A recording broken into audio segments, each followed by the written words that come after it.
ਜੇਕਰ ਗੱਲ ਕੀਤੀ ਜਾਵੇ ਭਾਰਤ ਦੀ ਤਾਂ ਭਾਰਤ ਦੇ ਚੀਫ ਜਸਟਿਸ ਨੇ ਜਿਹੜੇ ਉਹ ਅੱਜ ਅੰਮ੍ਰਿਤਸਰ ਪਹੁੰਚੇ ਨੇ, ਜਿੱਥੇ ਉਹਨਾਂ ਦਾ ਭਰਵਾਂ ਸਵਾਗਤ ਕੀਤਾ ਗਿਆ। ਇਹਦੇ ਬਾਰੇ ਕੀ?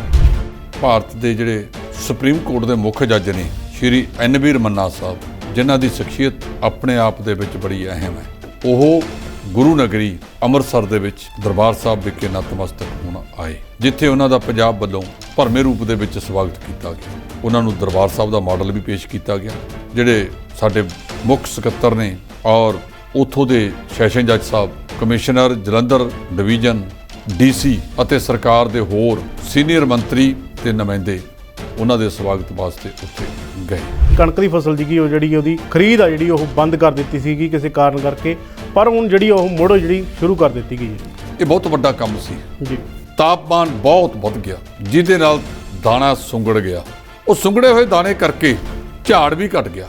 ਕੇਂਦਰ ਸਰਕਾਰ ਨੇ ਨਵੇਂ ਮਾਪਦੰਡ ਦੇਤੇ ਕਿ 6% ਤੱਕ ਸੁੰਗੜਿਆ ਹੋਇਆ ਦਾਣਾ ਮਨਜ਼ੂਰ ਹੋਵੇਗਾ। ਜੇ ਇਹ ਮਾਪਦੰਡ ਇਸੇ ਤਰ੍ਹਾਂ ਦਾ ਰਿਹਾ, ਕੱਲ ਨੂੰ ਇਹਨੂੰ ਚੱਕੇਗਾ ਕੌਣ? ਜ਼ਿੰਮੇਵਾਰੀ ਜਦੋਂ ਇੱਕ ਵਾਰੀ ਖਰੀਦੀ ਗਈ ਤਾਂ ਖਰੀਦ ਏਜੰਸੀਆਂ ਦੇ ਅਧਿਕਾਰੀਆਂ ਦੀ ਬਣ ਜਾਣੀ ਹੈ। ਇਸ ਮਾਮਲੇ ਦੇ ਵਿੱਚ ਉਹਨਾਂ ਨੇ ਫਿਰ ਖਰੀਦ ਬੰਦ ਕਰਨ ਦਾ ਕਹਿ ਦਿੱਤਾ। ਹੁਣ ਕੇਂਦਰ ਨੇ ਇੱਕ ਆਪਦੀ ਟੀਮ ਭੇਜੀ ਹੈ, ਜਿਹੜੀ ਵੱਖ-ਵੱਖ ਜ਼ਿਲ੍ਹਿਆਂ ਦਾ ਸਵੇਰ ਤੋਂ ਦੌਰਾ ਕਰ ਰਹੀ ਹੈ। ਪਤਾ ਲੱਗਿਆ ਕਿ ਖਰੀਦ ਏਜੰਸੀਆਂ ਦੇ ਦਖਲ ਦੇ ਨਾਲ ਦੁਬਾਰਾ ਪੰਜਾਬ ਵਿੱਚ ਕਣਕ ਦੀ ਖਰੀਦ ਹੈ ਜਿਹੜੀ ਉਹ ਸ਼ੁਰੂ ਹੋ ਗਈ ਹੈ। ਜੇਕਰ ਗੱਲ ਕੀਤੀ ਜਾਵੇ ਨਿਊਯਾਰਕ ਦੀ, ਤਾਂ ਨਿਊਯਾਰਕ ਦੇ ਵਿੱਚ 2 ਸਿੱਖਾਂ ਦੇ ਉੱਤੇ ਜਿਹੜਾ ਹਮਲਾ ਕੀਤਾ ਗਿਆ, ਜਿਸ ਦੇ ਵਿੱਚ ਇੱਕ ਵਿਅਕਤੀ ਨੂੰ ਗ੍ਰਿਫਤਾਰ ਕੀਤਾ ਗਿਆ ਜੀ। ਮੇਰਾ ਖਿਆਲ ਉੱਥੇ ਥੋੜੀ ਜਿਹੀ ਢਿੱਲ ਵਰਤ ਗਈ ਸਰਕਾਰ। ਜਦੋਂ ਉਸੇ ਥਾਂ ਦੇ ਉੱਤੇ 10 ਦਿਨ ਪਹਿਲਾਂ ਹਮਲਾ ਹੋਇਆ ਸੀ ਤਾਂ ਉਸ ਤੋਂ ਬਾਅਦ ਸਖਤੀ ਵਰਤਣੀ ਚਾਹੀਦੀ ਸੀ। ਇਹਦੇ ਵਿੱਚ ਭਾਰਤ ਦੇ ਕੌਂਸਲੇਟ ਜਨਰਲ ਤੇ ਨਿਊਯਾਰਕ ਦੇ ਅਟਾਰਨੀ ਜਨਰਲ ਲੇਟੀਆ ਜੇਮਸ, ਇਹਨਾਂ ਨੇ ਇਹਦੀ ਸਖਤ ਸ਼ਬਦਾਂ ਵਿੱਚ ਨਿਖੇਧੀ ਕੀਤੀ ਹੈ। ਨਾਲ ਹੀ ਪੁਲਿਸ ਨੂੰ ਕਿਹਾ ਕਿ ਇਹਦੇ ਪਿੱਛੇ ਜੇ ਕੋਈ ਹੋਰ ਸਾਜ਼ਿਸ਼ ਹੈ, ਘੱਟੋ ਘੱਟ ਉਹਨੂੰ ਵੀ ਜੱਗ ਜ਼ਾਹਰ ਕੀਤਾ ਜਾਵੇ। ਇਹ ਇਸ ਤਰ੍ਹਾਂ ਦੇ ਕਾਨੂੰਨ ਹੱਥ 'ਚ ਲੈਣ ਦੀ ਉਹੋ ਜਿਹੇ ਮੁਲਕਾਂ 'ਚ ਤਾਂ ਬਿਲਕੁਲ ਖੁੱਲ੍ਹ ਨਹੀਂ ਹੈਗੀ। ਤੇ ਫਿਰ ਇਹ ਲੋਕ ਉੱਥੇ ਧਮੱਚੜ ਪਾਉਂਦੇ ਕਿਉਂ ਤੁਰੇ ਫਿਰਦੇ ਨੇ? ਇਹਨਾਂ ਨੂੰ ਤੁਰੰਤ ਕਾਬੂ ਰੱਖਣਾ ਚਾਹੀਦਾ ਹੈ ਤੇ ਜਿਹੜਾ ਖੁਫੀਆ ਤੰਤਰ ਹੈ ਉਹਨੂੰ ਹੋਰ ਸ਼ਿੱਦਤ ਨਾਲ ਕੰਮ ਕਰਨ ਦੀ ਜ਼ਰੂਰਤ ਹੈ। ਇਸ ਦੇ ਨਾਲ ਖਬਰ ਰੋਪੜ ਤੋਂ ਸਾਹਮਣੇ ਆਈ ਹੈ, ਜਿੱਥੇ ਕਿ ਐਸਐਸਪੀ ਦਫ਼ਤਰ ਤੇ ਡੀਸੀ ਦਫ਼ਤਰ ਦੇ ਅੱਗੇ ਜਿਹੜਾ ਖਾਲਿਸਤਾਨ ਦਾ ਬੈਨਰ ਲਗਾਇਆ ਗਿਆ, ਜਿਸ ਤੋਂ ਬਾਅਦ ਸ਼ਿਵ ਸੈਨਾ ਨੇ ਸਰਕਾਰ ਦੇ ਖਿਲਾਫ ਜਿਹੜੀ ਉਹ ਨਾਅਰੇਬਾਜ਼ੀ ਕੀਤੀ ਹੈ। ਜਿਹੜੀ ਪੰਜਾਬ ਦੇ ਵਿੱਚ ਵੱਡੇ ਪੱਧਰ ਤੇ ਅਮਨ ਤੇ ਸ਼ਾਂਤੀ ਪਰਤੀ ਸੀ, ਉਹਨੂੰ ਲਾਂਬੂ ਲਾਉਣ ਦਾ ਯਤਨ ਤਾਂ ਨਹੀਂ ਕੀਤਾ ਜਾ ਰਿਹਾ। ਅੱਜ ਕੋਈ ਖਾਲਿਸਤਾਨ ਦਾ ਝੰਡਾ ਲਹਿਰਾਉਂਦਾ, ਕੋਈ ਬੈਨਰ ਲਾਉਂਦਾ, ਮੇਰਾ ਖਿਆਲ ਹੈ ਇਸ ਤਰ੍ਹਾਂ ਦੀ ਖੁੱਲ੍ਹ ਨਹੀਂ ਹੋਣੀ ਚਾਹੀਦੀ। ਡੇਰਾ ਸਿਰਸਾ ਦੇ ਵਿੱਚ ਕਿਹਾ ਜਾ ਰਿਹਾ ਕਿ ਹਨੀਪ੍ਰੀਤ ਨੂੰ ਜਿਹੜਾ ਗੱਦੀ ਦੇ ਉੱਤੇ ਬਿਠਾ ਦਿੱਤਾ, ਜਿਸ ਨੂੰ ਲੈ ਕੇ ਉਹਨਾਂ ਨੇ ਇੱਕ ਸਪਸ਼ਟੀਕਰਨ ਜਾਰੀ ਕੀਤਾ ਜੀ। ਇਹ ਪਿਛਲੇ ਸਮੇਂ ਤੋਂ ਚੱਲ ਰਿਹਾ ਸੀ ਕਿ ਹਨੀਪ੍ਰੀਤ ਨੂੰ ਵਿਪਾਸਨਾ ਇੰਸਾ ਜੀ, ਇਹ 2 ਬੜੀਆਂ ਸਰਗਰਮ ਉੱਥੋਂ ਦੀਆਂ ਮੈਂਬਰ ਨੇ ਕਿ ਦੋਨੇ ਬੀਬੀਆਂ ਉੱਥੋਂ ਦੇ ਕੰਮਕਾਰ ਸੰਭਾਲਣ ਦੇ ਵਿੱਚ ਇਹਨਾਂ ਦੀ ਭੂਮਿਕਾ ਅਹਿਮ ਹੈ।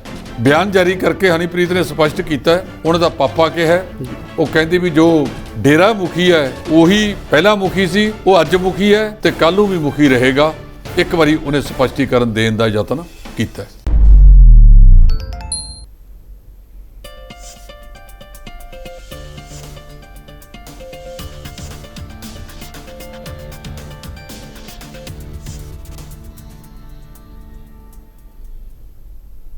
D5 ਚੈਨਲ ਪੰਜਾਬੀ ਦੇਖ ਰਹੇ ਸਾਰੇ ਦਰਸ਼ਕਾਂ ਦਾ ਸਵਾਗਤ ਹੈ। ਮੈਂ ਸੁਖਵੀਰ ਸਿੰਘ ਇੱਕ ਮੇਰੀ ਵੀ ਸੁਣੋ ਪ੍ਰੋਗਰਾਮ ਲੈ ਕੇ ਹਾਜ਼ਰ ਹਾਂ, ਜਿਸ ਦੇ ਵਿੱਚ ਅਸੀਂ ਵੱਖੋ ਵੱਖਰੇ ਮੁੱਦੇ 'ਤੇ ਚਰਚਾ ਕਰਦੇ ਹਾਂ।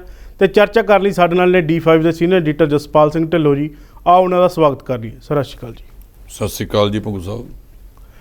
ਜੇਕਰ ਗੱਲ ਕੀਤੀ ਜਾਵੇ ਭਾਰਤ ਦੀ, ਤਾਂ ਭਾਰਤ ਦੇ ਚੀਫ ਜਸਟਿਸ ਨੇ ਜਿਹੜੇ ਉਹ ਅੱਜ ਅੰਮ੍ਰਿਤਸਰ ਪਹੁੰਚੇ ਨੇ, ਜਿੱਥੇ ਉਹਨਾਂ ਦਾ ਭਰਵਾਂ ਸਵਾਗਤ ਕੀਤਾ ਗਿਆ। ਇਹਦੇ ਬਾਰੇ ਕੀ ਕਹਿਣਾ? ਦੇਖੋ, ਭਾਰਤ ਦੇ ਜਿਹੜੇ ਸੁਪਰੀਮ ਕੋਰਟ ਦੇ ਮੁੱਖ ਜੱਜ ਨੇ ਸ਼੍ਰੀ ਐਨ.ਵੀ. ਰਮन्ना ਸਾਹਿਬ, ਜਿਨ੍ਹਾਂ ਦੀ ਸ਼ਖਸੀਅਤ ਆਪਣੇ ਆਪ ਦੇ ਵਿੱਚ ਬੜੀ ਅਹਿਮ ਹੈ, ਉਹ ਅੱਜ ਗੁਰੂ ਨਗਰੀ ਅੰਮ੍ਰਿਤਸਰ ਦੇ ਵਿੱਚ ਦਰਬਾਰ ਸਾਹਿਬ ਵਿਖੇ ਨਤਮਸਤਕ ਹੋਣ ਆਏ, ਜਿੱਥੇ ਉਹਨਾਂ ਦਾ ਪੰਜਾਬ ਵੱਲੋਂ ਭਰਵੇਂ ਰੂਪ ਦੇ ਵਿੱਚ ਸਵਾਗਤ ਕੀਤਾ ਗਿਆ। ਉਹਨਾਂ ਨੂੰ ਦਰਬਾਰ ਸਾਹਿਬ ਦਾ ਮਾਡਲ ਵੀ ਪੇਸ਼ ਕੀਤਾ ਗਿਆ। ਜਿਹੜੇ ਸਾਡੇ ਮੁੱਖ ਸਕੱਤਰ ਨੇ ਔਰ ਉੱਥੋਂ ਦੇ ਸੈਸ਼ਨ ਜੱਜ ਸਾਹਿਬ, ਕਮਿਸ਼ਨਰ ਜਲੰਧਰ ਡਿਵੀਜ਼ਨ, ਡੀਸੀ ਅਤੇ ਸਰਕਾਰ ਦੇ ਹੋਰ ਸੀਨੀਅਰ ਮੰਤਰੀ ਤੇ ਨੁਮਾਇੰਦੇ ਉਹਨਾਂ ਦੇ ਸਵਾਗਤ ਵਾਸਤੇ ਉੱਥੇ ਗਏ। ਰਮੰਨਾ ਸਾਹਿਬ ਆਪਣੇ ਆਪ ਦੇ ਵਿੱਚ ਅਹਿਮ ਸ਼ਖਸੀਅਤ ਨੇ, ਜਿਨ੍ਹਾਂ ਨੇ ਬਹੁਤ ਸਾਰੀਆਂ ਨਵੀਆਂ ਪਿਰਤਾਂ ਪਾਈਆਂ ਨੇ ਔਰ ਬਹੁਤ ਸਾਰੇ ਨਵੇਂ ਮਾਪਦੰਡ ਵੀ ਉਹਨਾਂ ਨੇ ਸਾਹਮਣੇ ਲਿਆਂਦੇ ਨੇ। ਖਾਸ ਕਰ ਲਖੀਮਪੁਰ ਖੀਰੀ ਕੇਸ ਦੇ ਵਿੱਚ ਜਿਹੜਾ ਕੇਂਦਰ ਦੇ ਵਿਦੇਸ਼ ਰਾਜ ਮੰਤਰੀ ਅਜੇ ਮਿਸ਼ਰਾ ਦਾ ਸਪੁੱਤਰ ਹੈ ਆਸ਼ੀਸ਼ ਮਿਸ਼ਰਾ, ਉਹਦੇ ਮਾਮਲੇ ਦੇ ਵਿੱਚ, ਉਹਦੀ ਜ਼ਮਾਨਤ ਵਾਲੇ ਮਾਮਲੇ ਦੇ ਵਿੱਚ ਅਗਲੇ ਤਰ੍ਹਾਂ ਦੇ ਵਿੱਚ ਤਰੀਕ ਲੱਗੀ ਹੋਈ ਹੈ। ਉਹਨਾਂ ਨੇ ਜਿਵੇਂ ਯੂਪੀ ਦੀ ਸਰਕਾਰ ਨੂੰ ਝਾੜ ਪਾਈ ਹੈ ਔਰ ਯੂਪੀ ਦੀ ਪੁਲਿਸ ਨੂੰ ਕਟਹਿਰੇ 'ਚ ਖੜਾ ਕੀਤਾ ਹੈ, ਉਹ ਆਪਣੇ ਆਪ ਦੇ ਵਿੱਚ ਅਹਿਮ ਹੈ। ਉਹਨਾਂ ਨੇ ਆਪਣੀ ਇੱਕ ਕਮੇਟੀ ਬਣਾਈ ਜਿਹੜੀ ਨੇ ਜਾਂਚ ਕਰਕੇ ਮਾਨਯੋਗ ਅਦਾਲਤ ਨੂੰ ਸੌਂਪਿਆ। ਸੋ ਉਹਨਾਂ ਦਾ ਪੰਜਾਬ ਦੀ ਧਰਤੀ ਤੇ ਆਉਣਾ, ਦਰਬਾਰ ਸਾਹਿਬ ਵਿਖੇ ਨਤਮਸਤਕ ਹੋਣਾ ਇੱਕ ਬਹੁਤ ਹੀ ਵੱਡਾ ਕਦਮ ਹੈ। ਇੱਕ ਦੇਸ਼ ਦੀ ਸੁਪਰੀਮ ਕੋਰਟ ਦਾ ਮੁੱਖ ਜੱਜ, ਇੱਥੇ ਕਈ ਇਹੋ ਜਿਹੇ ਮੁੱਖ ਜੱਜ ਵੀ ਨੇ ਜਿਨ੍ਹਾਂ ਨੇ ਰਾਜ ਸਭਾ ਦੀ ਸੀਟ ਵਾਸਤੇ ਆਪਣੇ ਕਿੱਤੇ ਤੇ ਵੀ ਸਵਾਲ ਖੜੇ ਕੀਤੇ ਸੀ ਜੀ। ਸੋ ਰਮੰਨਾ ਸਾਹਿਬ ਦਾ ਪੰਜਾਬ ਦੇ ਵਿੱਚ ਆਉਣਾ ਸਾਡੇ ਲਈ ਸ਼ੁਭ ਸ਼ਗਨ ਹੈ। ਉਹਨਾਂ ਨੂੰ ਸ਼੍ਰੋਮਣੀ ਕਮੇਟੀ ਵੱਲੋਂ ਵੀ ਤੇ ਦੂਸਰਾ ਸਾਰਿਆਂ ਵੱਲੋਂ, ਪੰਜਾਬ ਵੱਲੋਂ ਵੀ ਤੇ ਪੰਜਾਬ ਦੀ ਸਰਕਾਰ ਵੱਲੋਂ ਵੀ ਉਹਨਾਂ ਦਾ ਭਰਵੇਂ ਪੱਧਰ ਦੇ ਉੱਤੇ ਸਵਾਗਤ ਕੀਤਾ ਗਿਆ ਜੀ। ਇਸ ਦੇ ਨਾਲ ਜੇਕਰ ਗੱਲ ਕੀਤੀ ਜਾਵੇ ਕਿਸਾਨਾਂ ਦੀ, ਤਾਂ ਜਿਹੜੀ ਝੋਨੇ ਦੀ ਫਸਲ ਸੀਗੀ, ਕਣਕ ਦੀ ਫਸਲ ਸੀਗੀ, ਉਹ ਜਿਹੜੀ ਉਹਦੀ ਖਰੀਦ ਆ ਜਿਹੜੀ ਉਹ ਬੰਦ ਕਰ ਦਿੱਤੀ ਸੀਗੀ ਕਿਸੇ ਕਾਰਨ ਕਰਕੇ, ਪਰ ਹੁਣ ਜਿਹੜੀ ਉਹ ਮੁੜ ਜਿਹੜੀ ਸ਼ੁਰੂ ਕਰ ਦਿੱਤੀ ਗਈ ਹੈ ਜੀ। ਇਹ ਬਹੁਤ ਵੱਡਾ ਕੰਮ ਸੀ ਜੀ। ਇਸ ਵਾਰ ਤਾਪਮਾਨ ਬਹੁਤ ਵੱਧ ਗਿਆ, ਜਿਹਦੇ ਨਾਲ ਦਾਣਾ ਸੁੰਗੜ ਗਿਆ। ਉਹ ਸੁੰਗੜੇ ਹੋਏ ਦਾਣੇ ਕਰਕੇ ਝਾੜ ਵੀ ਘਟ ਗਿਆ। ਕੇਂਦਰ ਸਰਕਾਰ ਨੇ ਨਵੇਂ ਮਾਪਦੰਡ ਦੇਤੇ ਕਿ 6% ਤੱਕ ਸੁੰਗੜਿਆ ਹੋਇਆ ਦਾਣਾ ਮਨਜ਼ੂਰ ਹੋਵੇਗਾ, ਪਰ ਪ੍ਰੈਕਟੀਕਲ ਰੂਪ ਦੇ ਵਿੱਚ ਇਹ 14-15% ਤੱਕ ਜਾ ਰਿਹਾ ਹੈ। ਕੇਂਦਰ ਸਰਕਾਰ ਨੇ ਇਸ ਚੀਜ਼ ਨੂੰ ਰੋਕ ਦਿੱਤਾ। ਉਹਨਾਂ ਦੀਆਂ ਏਜੰਸੀਆਂ ਦੇ ਅਧਿਕਾਰੀਆਂ ਨੇ ਇਸ ਕਰਕੇ ਰੋਕਿਆ ਕਿ ਕੱਲ੍ਹ ਨੂੰ ਜੇ ਅਸੀਂ ਅਜੇ ਖਰੀਦ ਲਿਆ, ਇਹ ਮਾਪਦੰਡ ਮੁਤਾਬਕ ਨਹੀਂ, ਮੰਡੀਆਂ ਦੇ ਵਿੱਚ ਉਹਨਾਂ ਨੇ ਕਿਹਾ ਕਿ ਤੁਸੀਂ ਭੰਡਾਰ ਕਰਕੇ ਰੱਖੋ, ਅਗਲੇ ਦਿਨਾਂ ਦੇ ਵਿੱਚ ਤਾਪਮਾਨ ਦੇ ਵਿੱਚ ਹੋਰ ਵਾਧਾ ਹੋਣਾ ਹੈ, ਲੋਆਂ ਚੱਲਣੀਆਂ ਨੇ। ਅਜਿਹੇ ਮੌਕੇ ਦੇ ਵਿੱਚ ਫੇਰ ਜੇ ਇਹ ਮਾਪਦੰਡ ਇਸੇ ਤਰ੍ਹਾਂ ਦਾ ਰਿਹਾ, ਕੱਲ੍ਹ ਨੂੰ ਇਹਨੂੰ ਚੱਕੇਗਾ ਕੌਣ? ਜ਼ਿੰਮੇਵਾਰੀ ਜਦੋਂ ਇੱਕ ਵਾਰੀ ਖਰੀਦੀ ਗਈ ਤਾਂ ਖਰੀਦ ਏਜੰਸੀਆਂ ਦੇ ਅਧਿਕਾਰੀਆਂ ਦੀ ਬਣ ਜਾਣੀ ਹੈ। ਇਸ ਮਾਮਲੇ ਦੇ ਵਿੱਚ ਉਹਨਾਂ ਨੇ ਫਿਰ ਖਰੀਦ ਬੰਦ ਕਰਨ ਦਾ ਕਹਿ ਦਿੱਤਾ। ਹੁਣ ਕੇਂਦਰ ਨੇ ਇੱਕ ਆਪਦੀ ਟੀਮ ਭੇਜੀ ਹੈ ਜਿਹੜੀ ਵੱਖ-ਵੱਖ ਜ਼ਿਲ੍ਹਿਆਂ ਦਾ ਸਵੇਰ ਤੋਂ ਦੌਰਾ ਕਰ ਰਹੀ ਹੈ। ਪਤਾ ਲੱਗਿਆ ਕਿ ਖਰੀਦ ਏਜੰਸੀਆਂ ਦੇ ਦਖਲ ਦੇ ਨਾਲ ਦੁਬਾਰਾ ਪੰਜਾਬ ਵਿੱਚ ਕਣਕ ਦੀ ਖਰੀਦ ਹੈ ਜਿਹੜੀ ਉਹ ਸ਼ੁਰੂ ਹੋ ਗਈ ਹੈ। ਪਿਛਲੇ ਦਿਨਾਂ ਦੇ ਵਿੱਚ ਇੱਕ ਵੱਡਾ ਸਵਾਲ ਉੱਠਿਆ ਕਿ ਜਿਹੜਾ ਡਗਰੂ ਮੋਗੇ ਦੇ ਕੋਲ ਸੈਲੋ ਹੈ ਅਡਾਨੀਆਂ ਦਾ, ਤੇ ਕਿਸਾਨ ਟਰਾਲੀਆਂ ਭਰ ਉਧਰ ਨੂੰ ਚੱਲ ਪਏ। ਅੱਜ ਉੱਥੇ ਕਿਸਾਨ ਆਗੂ ਜਗਜੀਤ ਸਿੰਘ ਡੱਲੇਵਾਲ ਆਪਣੇ ਹੋਰਨਾਂ ਸਾਥੀਆਂ ਨੂੰ ਲੈ ਕੇ ਪਹੁੰਚੇ। ਹਾਲਾਂਕਿ ਪੁਲਿਸ ਅਧਿਕਾਰੀਆਂ ਨੇ ਉਹਨਾਂ ਨਾਲ ਗੱਲਬਾਤ ਕੀਤੀ, ਉਹਨਾਂ ਕਿਸਾਨਾਂ ਨੂੰ ਸਮਝਾਇਆ ਕਿ ਜੇ ਇਹ ਮੰਡੀਆਂ ਦਾ ਕੰਮ ਤੁਸੀਂ ਆਪ ਹੀ ਛੱਡਤਾ ਤੇ ਫਿਰ ਨਿੱਜੀ ਖੇਤਰ ਤਾਂ ਆਇਆ ਲੈ। ਇਹੀ ਤਾਂ ਉਹ ਚਾਹੁੰਦੇ ਨੇ। ਸਾਡੇ ਲੋਕ ਵੀ ਪਤਾ ਨਹੀਂ ਕਿਸ ਤਰ੍ਹਾਂ ਦੇ ਵੱਡੇ ਪੱਧਰ ਦੇ ਉੱਤੇ ਜਿਹੜੀਆਂ ਇਹ ਲੋਕ ਕਿਸਾਨ ਜਥੇਬੰਦੀਆਂ ਨੇ ਇੱਕੋ ਗੱਲ ਸਾਹਿਬ ਬਲਵੀਰ ਸਿੰਘ ਰਾਜੇਵਾਲ ਗੁਰਨਾਮ ਸਿੰਘ ਚੜੂਨੀ ਤੇ ਉੱਠਦੀ ਹੈ ਕਿ ਉਹ ਚੋਣਾਂ ਲੜਨ ਵਾਸਤੇ ਕਿਉਂ ਗਏ। ਰਾਜੇਵਾਲ ਸਾਹਿਬ ਜਿੰਨਾ ਚਿਰ ਮੋਰਚੇ ਤੇ ਰਹੇ ਸਭ ਤੋਂ ਵੱਧ ਕੇਂਦਰ ਬਿੰਦੂ ਹੁੰਦੇ ਸੀ। ਕਾਰਨ ਕਿਸਾਨੀ ਅੰਦੋਲਨ ਦੇ ਸੰਬੰਧ ਵਿੱਚ ਇਹ ਤਿੰਨੇ ਕਾਨੂੰਨਾਂ ਬਾਰੇ ਜੇ ਕਿਸੇ ਨੇ ਸਭ ਤੋਂ ਪਹਿਲਾਂ ਫਰਵਰੀ 2020 ਦੇ ਵਿੱਚ ਇੱਕ ਚੰਡੀਗੜ੍ਹ ਦੇ ਵਿੱਚ ਸਰਬ ਪਾਰਟੀ ਮੀਟਿੰਗ ਸੱਦੀ, ਜਿਹਦੇ ਵਿੱਚ ਸੁਨੀਲ ਜਾਖੜ, ਬਲਵਿੰਦਰ ਸਿੰਘ ਭੂੰਦੜ, ਬੈਂਸ ਭਰਾ ਹੋਰ ਸਾਰੀਆਂ ਪਾਰਟੀ ਦੇ ਨੁਮਾਇੰਦੇ ਉੱਥੇ ਪਹੁੰਚੇ ਜੀ। ਉਹਨਾਂ ਨੇ ਅਗਾਊਂ ਜਾਣੂ ਕਰਾਤਾ ਸੀ ਕਿ ਆਹ ਕੁਛ ਕਰਨ ਲੱਗੀ ਆ ਕੇਂਦਰ ਸਰਕਾਰ ਤੁਹਾਡੇ ਨਾਲ, ਸੰਭਲ ਜੋ। ਇਹ ਉੱਥੇ ਤਾਂ ਸਾਰੇ ਬੜਾ ਬਾਂਹ ਜੇ ਖੜੀਆਂ ਕਰ ਕਰਕੇ ਜਿਵੇਂ ਨਾਅਰੇ ਮਾਰਦੇ ਹੁੰਦੇ ਆ ਐਂ ਕਹਿ ਕੇ ਆਏ ਕਿ ਇਹ ਤਾਂ ਬਹੁਤ ਮਾੜਾ ਜੀ, ਅਸੀਂ ਤੁਹਾਡੇ ਨਾਲ ਹੈ। ਤੇ ਘਰੇ ਜਾ ਕੇ ਕੁੰਭ ਕਰਨੀ ਨੀਂਦ ਸੁੱਤੇ ਹੋ ਗਏ। ਤੇ ਜਿਹੜੀ ਉਸ ਵੇਲੇ ਭਾਈਵਾਲ ਪਾਰਟੀ ਸੀ, ਮਈ 2020 ਦੇ ਵਿੱਚ ਕੇਂਦਰ ਸਰਕਾਰ ਨੇ 3 ਖੇਤੀ ਕਾਨੂੰਨਾਂ ਦਾ ਆਰਡੀਨੈਂਸ ਲਿਆਂਦਾ। ਮਈ, ਜੂਨ, ਜੁਲਾਈ, ਸਤੰਬਰ ਤੱਕ ਇਹ ਭਾਈਵਾਲ ਵਾਲੇ ਉਹਨਾਂ ਕਾਨੂੰਨਾਂ ਦੇ ਵੱਡੇ ਵੱਡੇ ਸੋਲੇ ਪੜ੍ਹਦੇ ਰਹੇ। ਇਹ ਤਾਂ ਜੀ ਮੋਦੀ ਜੀ ਨੇ ਕਾਇਆ ਕਲਪ ਕਰਤੀ, ਮਤਲਬ ਸਿਰੇ ਹੀ ਲਾਤਾ ਕੰਮ। ਫਿਰ ਜਦੋਂ ਕਿਸਾਨਾਂ ਦਾ ਵਿਰੋਧ ਸ਼ੁਰੂ ਹੋਇਆ ਤਾਂ ਉਹਨਾਂ ਨੇ ਇਹ ਕਾਨੂੰਨ ਵਾਪਸ ਲੈ ਲਏ। ਮੋਦੀ ਸਾਹਿਬ ਨੇ ਪਿਛਲੇ ਸਾਲ 19 ਨਵੰਬਰ 2021 ਨੂੰ। ਸੋ ਡੱਲੇਵਾਲ ਸਾਹਿਬ ਨੇ ਅੱਜ ਉੱਥੇ ਉਹਨਾਂ ਨੂੰ ਕਿਹਾ ਕਿ ਤੁਸੀਂ ਮੰਡੀਆਂ 'ਚ ਆ ਜਾਓ, ਮੰਡੀਆਂ ਦੇ ਵਿੱਚ ਹੀ ਆਪਣੇ ਫਸਲ ਵੇਚੋ, ਮੰਡੀਆਂ 'ਚ ਜਾ ਕੇ ਭਾਵੇਂ ਅਡਾਨੀ ਚੱਕ ਲਿਆਉਣ ਜੀ, ਪਰ ਆਓ ਮੰਡੀਆਂ 'ਚ। ਕੱਲ੍ਹ ਇਹਨਾਂ ਨੇ ਮੀਟਿੰਗ ਵੀ ਕੀਤੀ ਸੀ ਕਿਸਾਨ ਜਥੇਬੰਦੀਆਂ ਨੇ। ਮੈਂ ਸਾਰੀਆਂ ਕਿਸਾਨ ਜਥੇਬੰਦੀਆਂ ਨੂੰ ਬੇਨਤੀ ਕਰਦਾ ਕਿ ਜੇ ਤੁਸੀਂ ਸਰਕਾਰ ਦੇ ਇਸ ਤਰ੍ਹਾਂ ਦੇ ਜ਼ਬਰ ਤੋਂ ਬਚਣਾ ਹੈ, ਮਤਭੇਦ ਭੁਲਾ ਕੇ ਸਾਰੇ ਇੱਕ ਮੰਚ ਤੇ ਆਓ, ਸਾਰੇ ਇਕੱਠੇ ਹੋਵੋ। ਕਈ ਵਾਰ ਕੋਈ ਛੋਟੀ ਮੋਟੀ ਗਲਤੀ ਕਿਸੇ ਬੰਦੇ ਤੋਂ ਹੋ ਵੀ ਜਾਂਦੀ ਹੈ ਤਾਂ ਉਹ ਗਲਤੀ ਬਖਸ਼ ਦੇਣੀ ਚਾਹੀਦੀ ਹੈ। ਔਰ ਦੇਖੋ, ਜੇ ਤੁਸੀਂ ਪਾਟੇ ਘਰਾਂ ਦੇ ਨਾਲ ਚੱਲੋਗੇ, ਪਾਟ ਕੇ ਚੱਲੋਗੇ, ਤੇ ਦੁਸ਼ਮਣ ਬਾਤ ਕਰੇ ਅਨਹੋਣੀ, ਉਹਨੇ ਫਿਰ ਅਨਹੋਣੀ ਗੱਲ ਕੋਈ ਤੁਹਾਡੇ ਨਾਲ ਕਰਨੀ ਹੈ। ਜੇ ਤੁਸੀਂ ਇਕੱਠੇ ਹੋ ਕੇ ਚੱਲੋਗੇ ਤੁਸੀਂ ਕੁਛ ਨਾ ਕੁਛ ਲੈ ਡਿੱਗੋਗੇ। ਔਰ ਅਸੀਂ ਆਪਣੇ ਮਾਧਿਅਮ ਜ਼ਰੀਏ ਕਿਸਾਨਾਂ ਨੂੰ ਬੇਨਤੀ ਕਰੀਏ ਕਿ ਘੱਟੋ ਘੱਟ ਜਿਹੜੇ ਸਰਕਾਰੀ ਖਰੀਦ ਕੇਂਦਰ ਨੇ ਉਹਨਾਂ ਦੇ ਰਾਹੀਂ ਆਪਣੀ ਫਸਲ ਵੇਚੋ।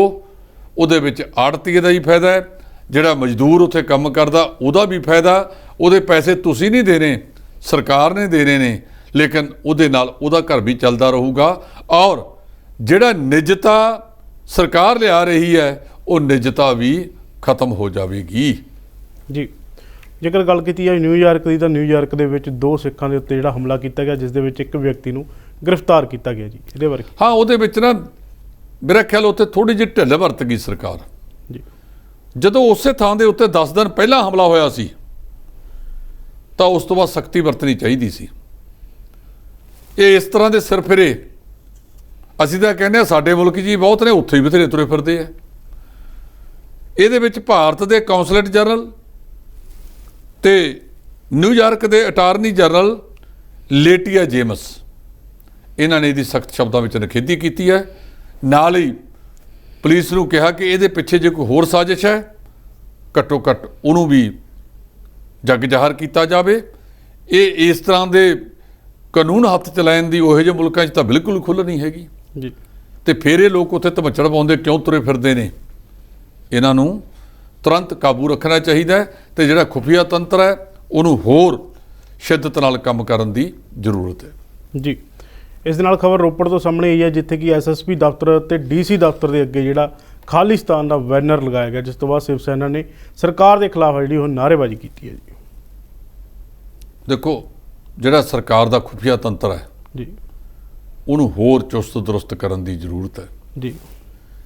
ਕਿਤੇ ਕੋਈ ਇਸ ਤਰ੍ਹਾਂ ਦੇ ਵਿੱਚ ਜਿਹੜੀ ਪੰਜਾਬ ਦੇ ਵਿੱਚ ਵੱਡੇ ਪੱਧਰ ਤੇ ਅਮਨ ਤੇ ਸ਼ਾਂਤੀ ਪਰਤੀ ਸੀ, ਜੀ, ਉਹਨੂੰ ਲਾਂਬੂ ਲਾਉਣ ਦਾ ਯਤਨ ਤਾਂ ਨਹੀਂ ਕੀਤਾ ਜਾ ਰਿਹਾ। ਅੱਜ ਕੋਈ ਖਾਲਿਸਤਾਨ ਦਾ ਝੰਡਾ ਲਹਿਰਾਉਂਦਾ, ਕੋਈ ਬੈਨਰ ਲਾਉਂਦਾ, ਮੇਰਾ ਖਿਆਲ ਆ ਇਸ ਤਰ੍ਹਾਂ ਦੀ ਖੁੱਲ੍ਹ ਨਹੀਂ ਹੋਣੀ ਚਾਹੀਦੀ। ਪੰਜਾਬ ਦੇ ਵਿੱਚ ਲਗਾਤਾਰ ਵਾਰਦਾਤਾਂ ਵੱਧ ਰਹੀਆਂ ਨੇ, ਵਿਰੋਧੀ ਧਿਰਾਂ ਸਰਕਾਰ ਤੇ ਸਵਾਲ ਚੁੱਕ ਰਹੀਆਂ ਨੇ ਜੀ। ਵਿਰੋਧੀ ਧਿਰਾਂ ਪੁੱਛਦੀਆਂ ਨੇ ਸਰਕਾਰ ਨੂੰ ਕਿ ਇਹ ਅਜੇ ਤਾਂ ਮਹੀਨਾ ਨਹੀਂ ਹੋਇਆ ਕਿ ਆ ਸਾਰਾ ਕੁਝ ਵਾਪਰ ਰਿਹਾ। ਇਹ ਉਹੀ ਹੈ ਜਿਵੇਂ ਕਿਹਾ ਕਿ ਕੋਹ ਨਾ ਚੱਲੀ ਤੇ ਬਾਬਾ ਤਿਹਾਈ। ਮੇਰਾ ਖਿਆਲ ਇਸ ਮਾਮਲੇ ਦੇ ਵਿੱਚ ਸਰਕਾਰ ਨੂੰ ਸਮਝਣਾ ਚਾਹੀਦਾ ਹੈ ਤੇ ਜਿਹੜਾ ਪੁਲਿਸ ਦਾ ਖੁਫੀਆ ਤੰਤਰ ਹੈ ਇਹਨੂੰ ਚੁਸਤ ਦਰੁਸਤ ਕਰੋ। ਇਹ ਕੌਣ ਲੋਕ ਨੇ ਜਿਹੜੇ ਸਾਡੇ ਵਿੱਚ ਪਾੜਾ ਪਾਉਣਾ ਚਾਹੁੰਦੇ ਨੇ? ਇਹ ਹੋਰ ਕੋਈ ਨਹੀਂ ਪਹੁੰਚਿਆ, ਭਲਾ ਸ਼ਿਵ ਸੈਨਾ ਕਿਵੇਂ ਪਹੁੰਚ ਗਈ ਉੱਥੇ? ਜੀ, ਭਾਵੇਂ ਕੋਈ ਵੀ ਹੈ ਗਰਮ ਨਾਰਾ ਲਾਉਂਦਾ ਹੈ, ਭਾਵੇਂ ਸ਼ਿਵ ਸੈਨਾ ਹੈ, ਕੋਈ ਵੀ ਜਥੇਬੰਦੀਆਂ ਹਿੰਦੂਆਂ ਨਾਲ ਸੰਬੰਧਿਤ ਹੈ, ਮੁਸਲਮਾਨਾਂ ਨਾਲ ਸੰਬੰਧਿਤ ਹੈ, ਸਿੱਖਾਂ ਨਾਲ ਸੰਬੰਧਿਤ ਹੈ। ਤੁਹਾਡੀ ਸਾਰਿਆਂ ਦੀ ਰਲਵੀਂ ਜ਼ਿੰਮੇਵਾਰੀ ਬਣਦੀ ਹੈ ਕਿ ਅਸੀਂ ਪੰਜਾਬ ਨੂੰ ਲਾਂਬੂ ਲੱਗਣ ਨਾ ਦਈਏ। ਪੰਜਾਬ ਜਿਸ ਤਰ੍ਹਾਂ ਪਹਿਲਾਂ ਘੁੱਗ ਵਸਦਾ ਸੀ ਉਸੇ ਤਰੀਕੇ ਨਾਲ ਚੱਲੇ। ਇਹ ਦੇਖਣਾ ਚਾਹੀਦਾ ਹੈ ਕਿ ਵਾਰਦਾਤਾਂ ਦੇ ਵਿੱਚ ਵਾਧਾ ਕਿਉਂ ਹੋਇਆ, ਉਹਦੇ ਵਿੱਚ ਅਸਲ ਪਿਛੋਕੜ ਕੀ ਹੈ। ਭਾਵੇਂ 2 ਦਿਨ ਪਹਿਲਾਂ DGP ਪੰਜਾਬ ਵੀ ਕੇ ਭਾਵੜਾ ਨੇ ਇਹ ਗੱਲ ਕਹੀ ਹੈ ਕਿ ਬਹੁਤ ਸਾਰੇ ਕਤਲ ਹੈ ਜਿਹੜੇ ਉਹ ਆਪਸੀ ਰੰਜਿਸ਼ ਦਾ ਸਿੱਟਾ ਨੇ, ਉਹਦੇ ਵਿੱਚ ਕਿਸੇ ਕਿਸਮ ਦੀਆਂ ਇਹ ਜਿਹੜੀਆਂ ਗਰਮ ਖਿਆਲੀ ਜਥੇਬੰਦੀਆਂ ਨੇ ਇਹਨਾਂ ਦੀ ਭੂਮਿਕਾ ਨੂੰ ਉਹਨਾਂ ਨੇ ਨਜ਼ਰਅੰਦਾਜ਼ ਕੀਤਾ ਜੀ। ਇਸ ਦੇ ਨਾਲ ਜੇਕਰ ਗੱਲ ਕੀਤੀ ਹੈ ਡੇਰਾ ਸਿਰਸਾ ਦੀ, ਤਾਂ ਡੇਰਾ ਸਿਰਸਾ ਦੇ ਵਿੱਚ ਕਿਹਾ ਜਾ ਰਿਹਾ ਕਿ ਹਨੀਪ੍ਰੀਤ ਨੂੰ ਜਿਹੜਾ ਗੱਦੀ ਦੇ ਉੱਤੇ ਬਿਠਾ ਦਿੱਤਾ, ਜਿਸ ਨੂੰ ਲੈ ਕੇ ਉਹਨਾਂ ਨੇ ਇੱਕ ਸਪਸ਼ਟੀਕਰਨ ਜਾਰੀ ਕੀਤਾ ਜੀ। ਇਹ ਪਿਛਲੇ ਸਮੇਂ ਤੋਂ ਚੱਲ ਰਿਹਾ ਸੀ ਕਿ ਹਨੀਪ੍ਰੀਤ ਨੂੰ ਇੱਕ ਉੱਥੇ ਦੂਸਰੀ ਹੈਗੀ ਹੈ ਵਿਪਾਸਨਾ ਇੰਸਾ ਜੀ, ਇਹ 2 ਬੜੀਆਂ ਸਰਗਰਮ ਉੱਥੋਂ ਦੀਆਂ ਮੈਂਬਰ ਨੇ। ਪਿੱਛੇ ਗੱਲ ਚੱਲੀ ਸੀ ਕਿ ਹਨੀਪ੍ਰੀਤ ਨੂੰ ਸ਼ਾਇਦ ਇਹ ਡੇਰੇ ਦਾ ਸਾਰਾ ਕੰਮਕਾਰ ਸੰਭਿਆ ਜਾ ਰਿਹਾ। ਇਹ 'ਚ ਕੋਈ ਸ਼ੱਕ ਨਹੀਂ ਕਿ ਦੋਨੇ ਬੀਬੀਆਂ ਉੱਥੋਂ ਦੇ ਕੰਮਕਾਰ ਸੰਭਾਲਣ ਦੇ ਵਿੱਚ ਇਹਨਾਂ ਦੀ ਭੂਮਿਕਾ ਅਹਿਮ ਹੈ। ਲੇਕਿਨ ਉਹਨੇ ਅੱਜ ਬਿਆਨ ਜਾਰੀ ਕਰਕੇ ਹਨੀਪ੍ਰੀਤ ਨੇ ਸਪਸ਼ਟ ਕੀਤਾ ਹੈ, ਉਹਨਾਂ ਦਾ ਪਾਪਾ ਕਿਹਾ ਹੈ। ਉਹ ਕਹਿੰਦੇ ਵੀ ਜੋ ਡੇਰਾ ਮੁਖੀ ਹੈ ਉਹੀ ਪਹਿਲਾ ਮੁਖੀ ਸੀ, ਉਹ ਅੱਜ ਮੁਖੀ ਹੈ ਤੇ ਕੱਲ੍ਹ ਨੂੰ ਵੀ ਮੁਖੀ ਰਹੇਗਾ। ਇੱਕ ਵਾਰੀ ਉਹਨੇ ਸਪਸ਼ਟੀਕਰਨ ਦੇਣ ਦਾ ਯਤਨ ਕੀਤਾ ਜੀ।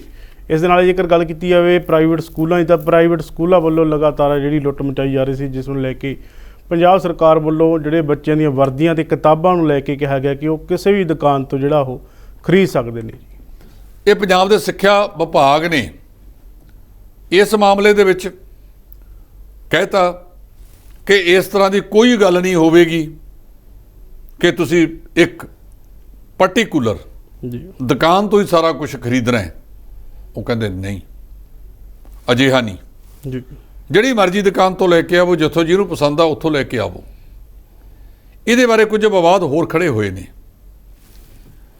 ਜਿਹੜੀਆਂ ਸਕੂਲ ਜਥੇਬੰਦੀਆਂ ਨੇ, ਮਾਪੇ ਅਧਿਆਪਕ ਜਥੇਬੰਦੀਆਂ ਨੇ ਜੀ, ਇਕੱਲੀਆਂ ਮਾਪਿਆਂ ਦੀਆਂ ਜਥੇਬੰਦੀਆਂ ਨੇ, ਇਹਨਾਂ ਸਾਰਿਆਂ ਨੇ ਪੰਜਾਬ ਤੋਂ ਮੰਗ ਕੀਤੀ ਹੈ ਜੀ, ਸਿੱਖਿਆ ਵਿਭਾਗ ਤੋਂ ਜੀ, ਕਿ ਸਾਡੇ ਨਾਲ ਬੈਠੋ, ਜੀ, ਤੁਸੀਂ ਆਪਣੀ ਗੱਲ ਰੱਖੋ, ਮਾਪੇ ਆਪਣੀ ਗੱਲ ਰੱਖਣ, ਜੀ, ਸਕੂਲ ਪ੍ਰਬੰਧਕ ਆਪਣੀ ਗੱਲ ਰੱਖਣ ਤੇ ਜਿਹੜੀ ਕੋਈ ਸਾਂਝਾ ਹੱਲ ਹੋਵੇ ਉਹ ਕਰ ਦਿੱਤਾ ਜਾਵੇ। ਮੇਰਾ ਖਿਆਲ ਹੈ ਇੱਕ ਚੰਗਾ ਕਦਮ ਹੈ ਜੇ ਸਾਂਝੇ ਰੂਪ ਦੇ ਵਿੱਚ ਇਹਨੂੰ ਨਜਿੱਠ ਲਿਆ ਜਾਵੇ। ਅਜੇ ਤੱਕ ਇਹ ਜਿਵੇਂ ਪੰਜਾਬ ਵਿੱਚ ਬਿਜਲੀ ਦੀਆਂ ਦਰਾਂ ਵਧਾਉਣ ਵਾਸਤੇ ਬਿਜਲੀ ਰੈਗੂਲੇਟਰੀ ਕਮਿਸ਼ਨ ਬਣਿਆ ਹੋਇਆ, ਬਿਜਲੀ ਨਿਯੰਤਰਣ ਕਮਿਸ਼ਨ, ਜੀ, ਉਸੇ ਤਰ੍ਹਾਂ ਪੰਜਾਬ ਸਿੱਖਿਆ ਨਿਯੰਤਰਣ ਕਮਿਸ਼ਨ ਬਣਾ ਦੇਣਾ ਚਾਹੀਦਾ ਹੈ, ਜਿਹੜਾ ਸਾਰਿਆਂ ਦੇ ਪੱਖ ਦੇਖ ਕੇ ਵੀ ਕਿੰਨਾ ਉੱਥੋਂ ਦੇ ਸਟਾਫ ਦੀ ਤਨਖਾਹ 'ਚ ਵਾਧਾ ਕਰਨਾ, ਜਿਹੜਾ ਉੱਥੇ ਸ਼ੋਸ਼ਣ ਹੁੰਦਾ ਹੈ 8000 ਤੇ ਦਸਤਖਤ ਕਰਾ ਕੇ 5000 ਦਿੱਤਾ ਜਾਂਦਾ ਹੈ, ਦੋਸ਼ ਲੱਗਦੇ ਕਈਆਂ ਤੇ। ਜੀ, ਇਹ ਸਾਰੇ ਮਾਮਲੇ ਦੀ ਬਰੀਕੀ ਨਾਲ ਜਾਂਚ ਕਰਨ। ਜੀ, ਸਕੂਲ ਪ੍ਰਬੰਧਕਾਂ ਦੀ ਵੀ ਸੁਣੋ, ਜੀ, ਉੱਥੋਂ ਦੇ ਸਟਾਫ ਦੀ ਵੀ ਸੁਣੋ, ਜੀ, ਬੱਚਿਆਂ ਦੀ ਵੀ ਸੁਣੋ, ਬੱਚਿਆਂ ਦੇ ਮਾਪਿਆਂ ਦੀ ਵੀ ਸੁਣੋ। ਜਿਹੜੇ ਉੱਥੇ ਵਹੀਕਲ ਲੈ ਕੇ ਜਾਂਦੇ ਨੇ ਉਹ ਕਹਿੰਦੇ ਸਾਨੂੰ ਪੂਰੇ ਪੈਸੇ ਹੀ ਨਹੀਂ ਮਿਲਦੇ ਤੇ ਜੇ ਅਸੀਂ ਓਵਰਲੋਡਿੰਗ ਨਾ ਕਰੀਏ ਤਾਂ ਸਰਦਾ ਨਹੀਂ। ਉੱਥੇ ਉਹਨਾਂ ਗੱਡੀਆਂ ਦੀ ਜਾਂਚ ਵੀ ਕੀਤੀ ਜਾਵੇ ਜਿਹੜੀਆਂ ਬੱਚੇ ਢੋਂਦੇ ਫਿਰਦੀਆਂ ਨੇ ਜੀ ਕਿ ਕੀ ਉਹ ਮਾਪਦੰਡਾਂ ਤੇ ਖਰਾ ਉਤਰਦੀਆਂ ਨੇ। ਇਸ ਕਰਕੇ ਇੱਕ ਪੰਜਾਬ ਸਕੂਲ ਸਿੱਖਿਆ ਨਿਯੰਤਰਣ ਕਮਿਸ਼ਨ ਬਣਿਆ ਚਾਹੀਦਾ ਪੰਜਾਬ ਦੇ ਵਿੱਚ, ਜਿਹੜਾ ਸਾਰੇ ਪਹਿਲੂਆਂ ਦੀ ਜਾਂਚ ਕਰਨ ਤੋਂ ਬਾਅਦ ਫੀਸਾਂ ਦਾ, ਤਨਖਾਹਾਂ ਦਾ ਤੇ ਬਾਕੀ ਜਿਹੜਾ ਕੁਛ ਹੈ ਉਸ ਬਾਰੇ ਬਿਆਨ ਜਾਰੀ ਕਰੇ। ਇੱਥੋਂ ਤੱਕ ਕਿ ਜਿਹੜੀਆਂ ਕਿਤਾਬਾਂ, ਕਾਪੀਆਂ, ਵਰਦੀਆਂ ਨੇ ਜੀ ਇਹ ਮਾਮਲੇ ਦੇ ਵਿੱਚ ਵੀ ਗੰਭੀਰਤਾ ਨਾਲ ਕੋਈ ਗੱਲ ਕਰੇ। ਜੀ ਜੇਕਰ ਗੱਲ ਕੀਤੀ ਜਾਵੇ ਸਾਬਕਾ ਵਿਧਾਇਕ ਸਿਮਰਜੀਤ ਸਿੰਘ ਬੈਂਸ ਦੀ, ਉਹਨਾਂ ਉੱਪਰ ਜ਼ਬਰ ਜਨਾਹ ਕਰਨ ਦਾ ਜਿਹੜਾ ਮਾਮਲਾ ਦਰਜ ਕੀਤਾ ਗਿਆ ਸੀਗਾ, ਜਿਸ ਨੂੰ ਲੈ ਕੇ ਹੁਣ ਕੋਰਟ ਦੇ ਵਿੱਚ ਉਹਨਾਂ ਨੇ ਅਗਾਊਂ ਜ਼ਮਾਨਤ ਦੀ ਜਿਹੜੀ ਉਹ ਅਰਜ਼ੀ ਲਗਾਈ ਸੀਗੀ, ਜਿਹੜੀ ਉਹ ਕੋਰਟ ਨੇ ਰੱਦ ਕਰ ਦਿੱਤੀ ਹੈ ਜੀ। ਉਹਦਾ ਕਈ ਮੇਰਾ ਖਿਆਲ ਹੈ ਕਿ ਭਗੌੜੇ ਦੀ ਪ੍ਰਕਿਰਿਆ ਵੀ ਚੱਲ ਰਹੀ ਹੈ ਜੀ। ਸ਼ਾਇਦ ਭਗੌੜਾ ਐਲਾਨ ਤਾਂ ਮੈਨੂੰ ਪੱਕਾ ਹੁਣ ਦਿਮਾਗ 'ਚ ਨਹੀਂ ਹੈਗਾ ਜੀ। ਜੇ ਉਹਨਾਂ ਨੇ ਅਗਾਊਂ ਜ਼ਮਾਨਤ ਲਾਈ ਸੀ, ਉਹ ਜ਼ਮਾਨਤ ਰੱਦ ਕਰ ਦਿੱਤੀ ਗਈ ਹੈ, ਕਿਉਂਕਿ ਜਿਹੜੇ ਦੋਸ਼ ਲੱਗਦੇ ਆ ਉਹਨਾਂ ਦੇ ਉੱਤੇ ਦੋਸ਼ ਬੜੇ ਸੰਗੀਨ ਕਿਸਮ ਦੇ ਨੇ। ਜੀ ਇਹਦੇ ਵਿੱਚ ਇੱਕ ਨਾ ਇੱਕ ਦਿਨ ਉਹਨਾਂ ਨੂੰ ਅਦਾਲਤ 'ਚ ਪੇਸ਼ ਹੋਣਾ ਪਵੇਗਾ। ਜਾਂ ਤਾਂ ਜੇ ਹੇਠਲੀ ਅਦਾਲਤ ਚਲਾਈ ਸੀ, ਹਾਲੇ ਉੱਪਰਲੇ ਰਾਹ ਹੈਗੇ ਨੇ। ਸੈਸ਼ਨ ਜੱਜ ਦੀ ਅਦਾਲਤ ਹੈ ਨਾ, ਸੈਸ਼ਨ 'ਚ ਤਾਂ ਇਹ ਲੱਗੀ ਹੋਊਗੀ ਕਿ ਧਾਰਾ ਸੈਸ਼ਨ ਤੋਂ ਘੱਟ ਤਾਂ ਸੁਣਵਾਈ ਨਹੀਂ ਹੋ ਸਕਦੀ। ਜੀ ਹਾਈ ਕੋਰਟ ਤੇ ਸੁਪਰੀਮ ਕੋਰਟ ਹੈ। ਜੇ ਤਾਂ ਉਹਨਾਂ ਨੇ ਉਹਨਾਂ ਨੂੰ ਉਹਦੇ 'ਚ ਰਾਹਤ ਦੇਤੀ ਤਾਂ ਵੱਖਰੀ ਗੱਲ ਹੈ, ਨਹੀਂ ਤਾਂ ਫਿਰ ਉਹਨਾਂ ਨੂੰ ਪੁਲਿਸ ਸਾਹਮਣੇ ਪੇਸ਼ ਹੋਣਾ ਪਵੇਗਾ ਔਰ ਬਾਅਦ ਦੇ ਵਿੱਚ ਉਹਨਾਂ ਨੂੰ ਨਿਆਇਕ ਹਿਰਾਸਤ ਜਦੋਂ ਭੇਜਿਆ ਉਸ ਤੋਂ ਬਾਅਦ ਪੱਕੀ ਜ਼ਮਾਨਤ ਕਰਾਉਣ ਵਾਸਤੇ ਚਾਰਾਜੋਈ ਕਰਨੀ ਪਵੇਗੀ। ਜੀ ਉਧਰ ਜੇਕਰ ਗੱਲ ਕੀਤੀ ਜਾਵੇ ਨਵਜੋਤ ਕੌਰ ਸਿੱਧੂ ਦੀ, ਤਾਂ ਨਵਜੋਤ ਕੌਰ ਸਿੱਧੂ ਕਾਫੀ ਦਿਨਾਂ ਤੋਂ ਜਿਹੜੇ ਬਿਮਾਰ ਚੱਲ ਰਹੇ ਸਨ, ਜਿਨ੍ਹਾਂ ਨੂੰ ਅੱਜ ਹਸਪਤਾਲ ਦੇ ਵਿੱਚੋਂ ਜਿਹੜੀ ਉਹ ਛੁੱਟੀ ਮਿਲੀ ਹੈ ਜੀ।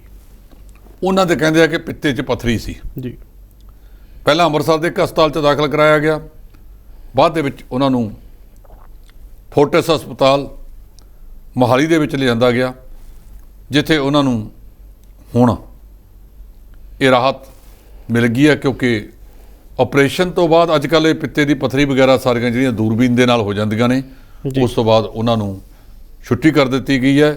ਇਹਦਾ ਮਤਲਬ ਜਿਹੜੀਆਂ ਚਰਚਾਵਾਂ ਚੱਲਦੀਆਂ ਸੀ ਕਿ ਹਾਲਤ ਬੜੀ ਗੰਭੀਰ ਹੈ ਜੀ, ਫਲਾਨਾ ਢਿਮਕਾ, ਅੱਜ ਕੱਲ੍ਹ ਅਫਵਾਹਾਂ ਦਾ ਜ਼ੋਰ ਬਹੁਤ ਵੱਡੀ ਪੱਧਰ 'ਤੇ ਫੈਲ ਜਾਂਦਾ ਹੈ, ਉਹ ਸਾਰਾ ਕੁਝ ਹੋਣਾ ਪਤਾ ਲੱਗ ਗਿਆ ਕਿ ਉਹ ਸਿਹਤਯਾਬ ਨੇ, ਇਸ ਕਰਕੇ ਉਹਨਾਂ ਨੂੰ ਛੁੱਟੀ ਕਰ ਦਿੱਤੀ ਗਈ ਹੈ। ਜੀ ਪੰਜਾਬ ਕਾਂਗਰਸ ਦੇ ਸਾਬਕਾ ਪ੍ਰਧਾਨ ਸੁਨੀਲ ਜਾਖੜ ਸੀਗੇ, ਜਿਹੜੇ ਉਹਨਾਂ ਵੱਲੋਂ ਐਸੀ ਭਾਈਚਾਰੇ ਨੂੰ ਲੈ ਕੇ ਇੱਕ ਟਿੱਪਣੀ ਕੀਤੀ ਗਈ ਸੀ, ਜਿਸ ਦੇ ਚੱਲਦਿਆਂ ਐਸੀ ਭਾਈਚਾਰੇ ਦੇ ਜਿਹੜਾ ਕਮਿਸ਼ਨ ਸੀਗਾ ਉਹਨੇ ਕਾਰਵਾਈ ਦੇ ਜਿਹੜੇ ਹੁਕਮ ਜਾਰੀ ਕਰ ਦਿੱਤੇ ਨੇ। ਹਾਂ, ਇਹ ਜਿਹੜਾ ਪੰਜਾਬ ਤੇ ਸੀਗਾ, ਸਾਨੂੰ ਇਹ ਲੱਗਦਾ ਸੀ ਵੀ ਕੇਂਦਰ ਵਾਲਾ ਨਹੀਂ ਜੀ। ਇਹ ਜਿਹੜਾ SC/ST ਕਮਿਸ਼ਨ ਚੰਡੀਗੜ੍ਹ ਹੈ ਜੀ, ਉਹਨਾਂ ਵੱਲੋਂ ਜਲੰਧਰ ਦੇ ਪੁਲਿਸ ਕਮਿਸ਼ਨਰ ਨੂੰ ਕਿਹਾ ਕਿ 15 ਦਿਨਾਂ ਦੇ ਵਿੱਚ ਇਹਦੀ ਬਕਾਇਦਾ ਜਾਂਚ ਕਰੋ। ਜਾਂਚ ਕਰਕੇ ਜੇ ਤੱਥ ਸਹੀ ਪਾਏ ਜਾਂਦੇ ਨੇ ਤਾਂ ਉਹਨਾਂ ਤੇ ਕੇਸ ਦਰਜ ਕਰਕੇ ਅਗਲੀ ਕਾਰਵਾਈ ਕੀਤੀ ਜਾਵੇ। ਮੇਰੇ ਖਿਆਲ 15 ਦਿਨਾਂ ਦੇ ਵਿੱਚ ਜਿਹੜੇ ਕਮਿਸ਼ਨਰ ਜਲੰਧਰ ਪੁਲਿਸ ਨੇ ਉਹ ਬਕਾਇਦਾ ਇਹਨਾਂ ਨੂੰ ਵੀ ਸੱਦਣਗੇ, ਸ਼ਿਕਾਇਤਕਰਤਾਵਾਂ ਦੇ ਪੱਖ ਜਾਣਨਗੇ ਜੀ, ਤੇ ਇਹਨਾਂ ਦਾ ਪੱਖ ਵੀ ਜਾਣਨਗੇ। ਜੇ ਉਹਨਾਂ ਨੂੰ ਲੱਗਿਆ ਕਿ ਇਹਦੇ ਵਿੱਚ ਪਰਚਾ ਦਰਜ ਹੋਣਾ ਚਾਹੀਦਾ ਤਾਂ ਇਸ ਮਾਮਲੇ 'ਚ ਪਰਚਾ ਦਰਜ ਕਰਕੇ ਫਿਰ ਉਸ ਮਾਮਲੇ ਨੂੰ ਜਿਹੜਾ ਹੈਗਾ ਅਦਾਲਤ 'ਚ ਭੇਜਿਆ ਜਾ ਸਕਦਾ ਹੈ। ਉੱਧਰੋਂ ਕਾਨੂੰਨੀ ਲੜਾਈ ਜਿਹੜੀ ਹੈ ਉਹ ਫਿਰ ਸੁਨੀਲ ਕੁਮਾਰ ਜਾਖੜ ਸਾਹਿਬ ਨੂੰ ਵੀ ਲੜਨੀ ਪਵੇਗੀ। ਮੈਂ ਪਹਿਲਾਂ ਕਹਿੰਦਾ ਕਿ ਜਾਖੜ ਸਾਹਿਬ ਬੜੇ ਠੰਮੇ ਵਾਲੇ ਬੰਦੇ ਸੀ, ਉਹਨਾਂ ਨੇ ਪਤਾ ਨਹੀਂ ਇਹ ਕਿਵੇਂ ਇਸ ਤਰ੍ਹਾਂ ਦਾ ਬਿਆਨ ਜਾਰੀ ਕਰ ਦਿੱਤਾ ਹੈਗਾ। ਤੋ ਉਹਨਾਂ ਨੂੰ ਹੁਣ ਅੱਜ ਬੰਦਾ ਪਛਤਾਉਂਦਾ ਹੈ, ਜਦੋਂ ਬਾਰ-ਬਾਰ ਗੇੜੇ ਕੱਢਣੇ ਪੈਂਦੇ ਆ ਨਾ ਕਚਹਿਰੀਆਂ ਦੇ ਤੇ ਥਾਣਿਆਂ ਦੇ, ਫਿਰ ਬੰਦੇ ਨੂੰ ਲੱਗਦਾ ਵੀ ਯਾਰ ਮੇਰੇ ਤੋਂ ਗਲਤੀ ਹੋ ਗਈ। ਮੈਂ ਸਮਝਦਾ ਕਿ ਥੋੜ੍ਹਾ ਜਿਹਾ ਇਹਨਾਂ ਸਿਆਸੀ ਲੀਡਰਾਂ ਨੂੰ ਠਰਮਾ ਰੱਖਣਾ ਚਾਹੀਦਾ ਹੈ ਔਰ ਸੋਚ ਸਮਝ ਕੇ ਬੋਲਣਾ ਚਾਹੀਦਾ ਹੈ। ਜੀ ਧੰਨਵਾਦ ਜੀ। ਇਹ ਸਨ ਸਾਡੇ ਨਾਲ ਸੀਨੀਅਰ ਐਡੀਟਰ ਜਸਪਾਲ ਸਿੰਘ ਢਿੱਲੋਂ, ਜਿਨ੍ਹਾਂ ਨੇ ਵੱਖੋ ਵੱਖਰੇ ਮੁੱਦੇ 'ਤੇ ਚਰਚਾ ਕੀਤੀ ਹੈ।